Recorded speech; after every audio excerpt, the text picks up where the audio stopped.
يا سويسي عشان خاطر افتح لايف واكسب فلوس، عشان الناس زي دي ما تشمتش فيك. تشمت في مين ياما؟ تشمت في انا؟ افتح لايف يعني؟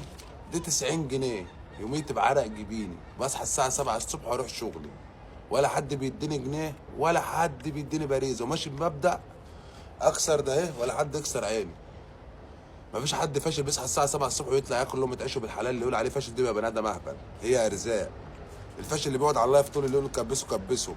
الفاشل اللي بيطلع يشحت من الناس، انت فيك صحه وفيك ايد وفيك رجل تطلع تشتغل. الفاشل اللي بيطلع يرمي جتته على المطاعم وبياكل زي عمرو جله وغيره وغيره. الفاشل زي الكروان اللي قاعد لايف وجايب بنت يتجوزها عشان يطلع عليها ترند.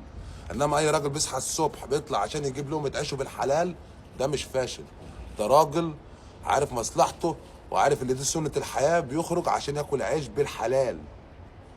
فتح بقى مشاريع ما فتحش مشاريع، هي دي ارزاق. كل واحد بياخد رزقه. هو مش بيصحى الساعه 7 الصبح بيطلع يوميته يشتغل ياكل عشان يشرب ويعيش عياله. ارزاق بقى، ربنا كرمه وفتح مشروع، دي رزقه. انما البني ادم الفاشل هو اللي بيبقى قاعد في ايد ورجل وقاعد على اللايف عشان يشحت، اللي بيبقى مستنظر جنيه من ابوه. انما العبد لله وعنده 11 سنه طالع يشتغل عشان يصرف عن نفسه. واللي بيقول لك عليها فاشل ده هو ولا بيلبس لبس ولا بياكل اكل، ايد الجايفه اهي بس عشان شغال، ولا ستر اهله زي ما انا سترت اهلي. يعني الحمد لله خارج من دار ما كانتش حالتنا اللضا، ينزل بلدنا كفارك نشوف العز اللي احنا فيه.